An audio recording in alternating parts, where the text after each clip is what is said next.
बिस्मिल्लाहिर्रहमानिर्रहीम। अस्सलामु अलैकुम। मैं चौधरी मोहम्मद नईम आपको अपने चैनल एग्रीकल्चर हब में खुश आमदीद कहता हूँ। और आज की इस वीडियो में हम कोकोपीट के बारे में बात करेंगे कि आप किस तरह घर पर आसान तरीके से कोकोपीट तैयार कर सकते हैं। और उसके अलावा आज हम कोकोपीट के इस्तेमाल के बारे में भी बात करेंगे। दोस्तों, देखा जाए तो कोकोपीट आपको बाज़ार से भी मिल जाता है, लेकिन जो कोकोपीट आपको बाज़ार से मिलता है उसमें लकड़ी का बूरा और मुख्तलिफ़ ऐसी चीज़ें इस्तेमाल होती हैं जो कि आपके पौधों के लिए और ज़मीन के लिए नुकसानदेह होती हैं। इसलिए मैं आप दोस्तों से यही कहूँगा कि आप जब भी कोकोपीट इस्तेमाल करें, आप उसके लिए नारियल के छिलकों का इस्तेमाल करके अपने लिए कोकोपीट खुद तैयार करें। असल में कोकोपीट होता क्या है? कोकोपीट नारियल के छिलकों से तैयार होता है, जिसको हम मुख्तलिफ़ तरह की कटिंग्स और सीडलिंग के लिए इस्तेमाल करते हैं। ये एक किस्म का आर्टिफिशियल मीडिया होता है जो हमारी जो सीडलिंग्स या कटिंग्स होती हैं उनको ग्रोथ के लिए बहुत ज़्यादा ज़रूरी होता है और उसके अलावा बहुत ज़्यादा मुफीद होता है। तो दोस्तों, कोकोपीट नारियल के छिलकों से तैयार होता है। अब इन छिलकों से कोकोपीट कैसे तैयार करना है, ये इसके तरीके के बारे में बात करते हैं।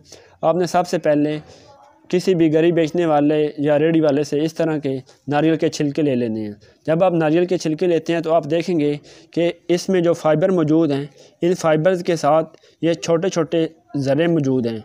असल में ये ज़रे जो हैं, ये आपको वीडियो में नज़र आ रहे होंगे, यही कोकोपीट हैं। अब इन ज़रों को आपने अलग कैसे करना है और इससे कोकोपीट कैसे तैयार करनी है, इसके लिए आपने करना क्या है कि आपने इसके जो फ़ाइबर्स हैं इनको अलग कर लेना है।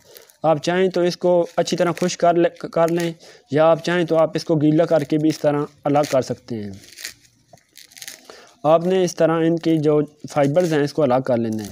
जो बाज़ार में कोकोपीट मिलता है वो इसके फ़ाइबर्स को अलग नहीं करते बल्कि इसको ऐसे ही ग्राइंड करके आपको दे देते हैं। लेकिन असल में जो कोकोपीट है वो इन जो फ़ाइबर्स के ऊपर ये जो आपको लगे हुए नज़र आ रहे हैं, असल में ये कोकोपीट है। तो आपने इस तरह इन छिलकों को अलग कर लेना है और इसको अलग करने के बाद आपने इसको ऐसे करके क्रश करना है। जब आप ऐसे करके क्रश करेंगे तो ये आपको वीडियो में नज़र आ रहा होगा, इन फाइबर्स के ऊपर ये जो ज़र्रे लगे हुए हैं ये नीचे गिर रहे हैं। तो दोस्तों, इस तरह आपने नारियल के छिलकों से इन ज़रों को अलग कर लेना है।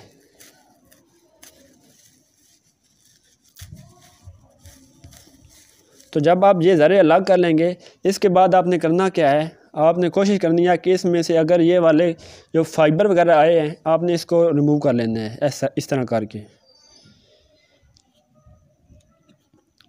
इन फाइबर्स को रिमूव करने के बाद आपने एक छोटा सा बर्तन लेना है और इस जो कोकोपीट आपने ये आपके पास आ रहा है उस बर्तन में डाल लेना है।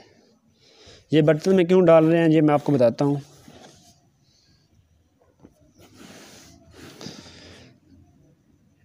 तैयार कोकोपीट को इस बर्तन में डालकर आपने इसमें पानी डालना है।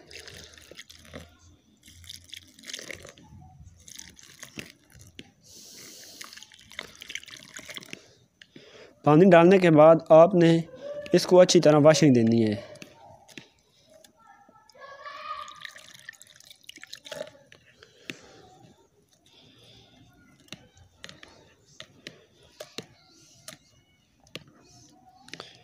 आप चाहें तो आप ये जो आपके पास छिलके हैं आप इनको डायरेक्ट ग्राइंड करके भी तैयार कर सकते हैं, लेकिन ग्राइंड करने की वजह से ये जो फाइबर हैं ये भी इसमें मिक्स हो जाते हैं, जिसकी वजह से कोकोपीट की जो क्वालिटी है ये अच्छी नहीं होती। जैसा कि मैंने आपको बताया है कि बाज़ार में जो आपको कोकोपीट मिलता है उसमें लकड़ी का बूरा और ये फाइबर वगैरह सब कुछ मिक्स कर दिया जाता है और उसकी क्वालिटी इंतहाई घटिया होती है।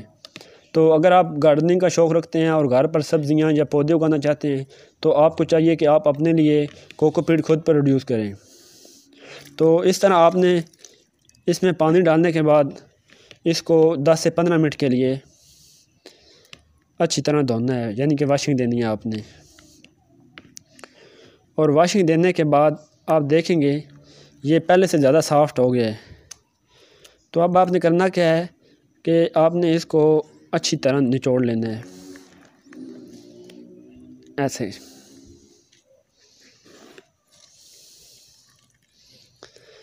इसमें से पानी निकालने के बाद आप चाहें तो इसको